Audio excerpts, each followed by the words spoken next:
Assalamualaikum warahmatullahi wabarakatuh. Perkenalkan, nama saya Marcella Jalianti dari kelas Kasongan. Di sini saya akan menjelaskan tentang lembaga swadaya masyarakat.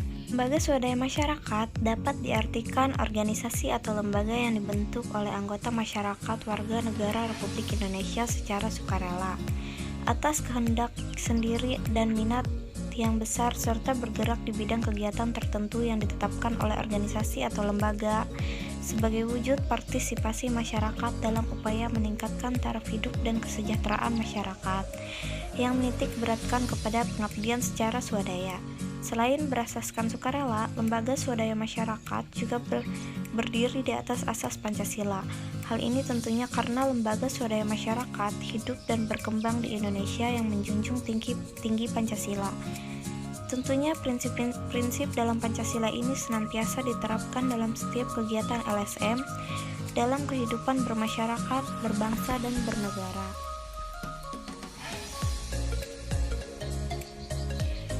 Lembaga swadaya masyarakat atau LSM atau yang sering disebut dengan nama lain non-government organization atau organisasi non-pemerintah atau organisasi masyarakat sipil, dalam dekade terakhir ini di Indonesia mengalami pertumbuhan yang sangat pesat, baik dari sisi jumlah maupun keragaman peran. Kalangan masyarakat organisasi atau lembaga swadaya masyarakat telah tumbuh dan berkembang sebagai tempat berhimpunnya anggota masyarakat warga negara Republik Indonesia secara sukarela yang menyatakan dirinya atau dinyatakan sebagai lembaga swadaya masyarakat. Istilah lembaga swadaya masyarakat pertama kali dikenal dalam Undang-Undang Nomor 4 Tahun 1982 tentang ketentuan-ketentuan pokok pengelolaan lingkungan hidup dan bergerak dalam hal-hal yang berkaitan dengan lingkungan hidup.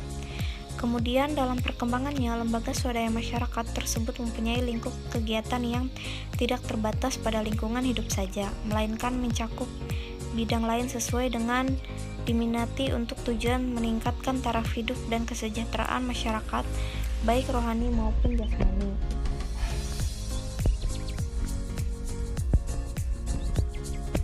Dalam demokrasi yang solid, ketika LSM tidak dapat disamakan kedudukannya dengan masyarakat sipil, mereka merupakan kelompok non-state actor dalam dunia kontemporer yang telah mendemonstrasikan dimilikinya suatu kapasitas besar untuk mengumpulkan para kolaborator dan pendukung finansial. Berbagai survei telah menunjukkan bahwa LSM berperan aktif dalam pembentukan kebijakan publik, baik dalam level lokal, nasional, maupun internasional, dengan menyampaikan berbagai macam isu, kadang berperan sebagai pendukung namun lebih sering sebagai pengkritik.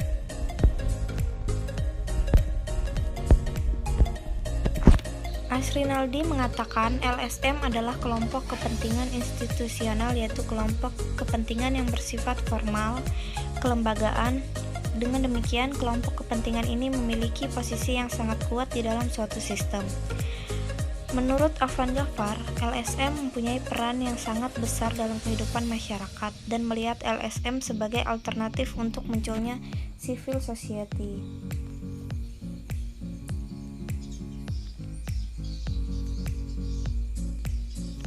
Dari sisi pemerintah, menganggap kalangan LSM merupakan kelompok pembuat onar, anti kemapanan, yang hanya mencari keuntungan belaka. Sementara dalam pandangan LSM, pemerintah merupakan pihak yang harus diawasi dan ditekan karena banyak melakukan manipulasi yang merugikan masyarakat. LSM sebagai kelompok yang menyuarakan kepentingan masyarakat, merasa perlu membela rakyat untuk mendapatkan hak-haknya. Model hubungan semacam ini oleh Mutiajenny Rohman disebut sebagai hubungan yang sifatnya konfliktual.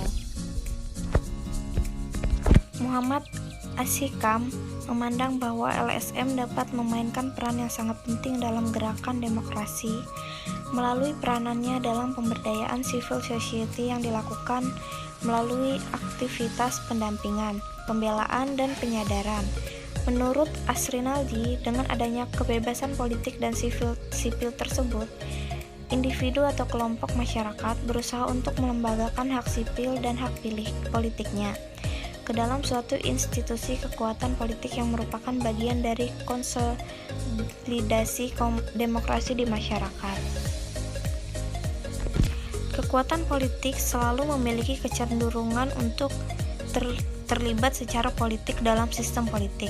Oleh karena itu, intuisi kekuatan politik sangat diperlukan sebagai kekuatan pengimbang atau balancing power dalam pencapaian sistem demokrasi yang ideal demi kepentingan bersama dalam sebuah negara. Di lingkup internasional, eksistensi LSM bahkan dikukuhkan oleh United Nations Charter atau Piagam Perserikatan Bangsa-Bangsa atau PBB, khususnya dalam pasal 71-nya yang mengatur adanya prosedur konsultatif dengan LSM. Pengaturan dalam pasal ini didasarkan pada asumsi bahwa ruang publik lebih luas daripada sekedar ruang pemerintah.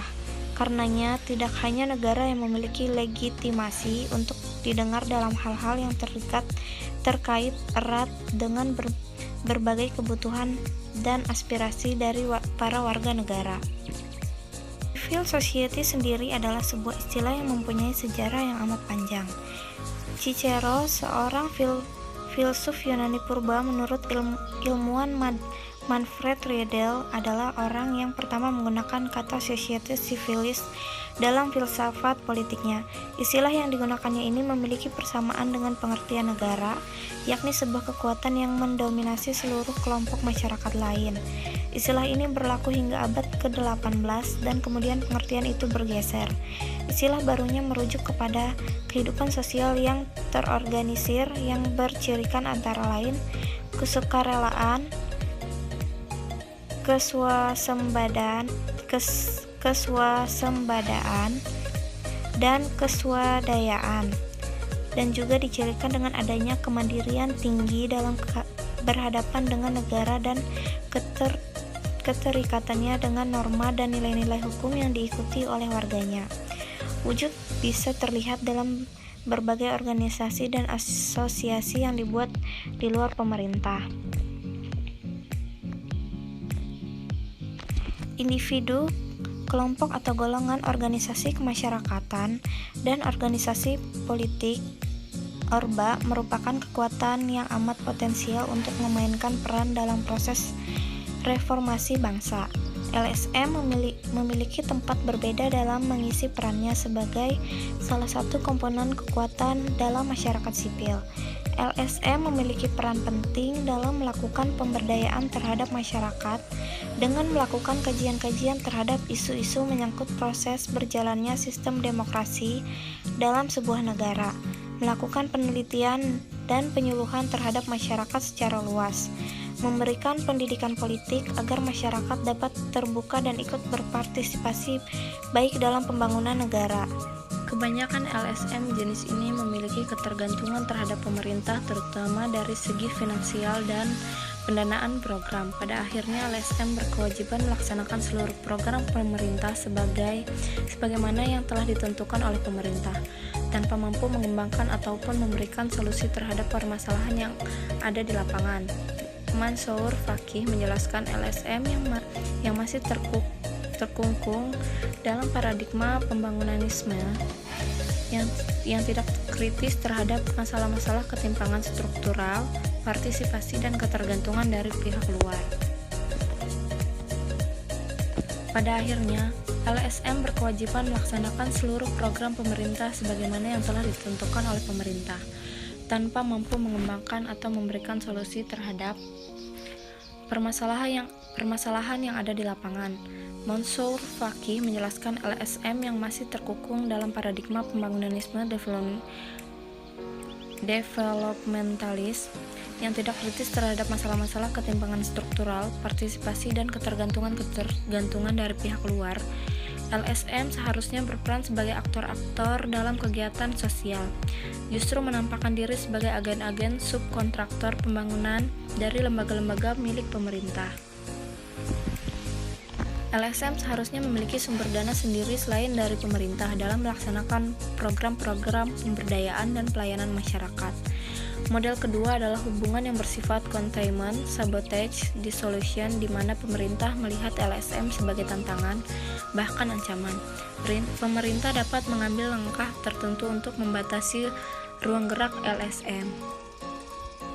Tatanan sosial atau masyarakat yang memiliki peradaban, di mana di dalamnya terdapat asosiasi warga masyarakat yang bersifat sukarela, dan terbangun sebuah jaringan hubungan berdasarkan berbagai ikatan yang sifatnya independen terhadap negara.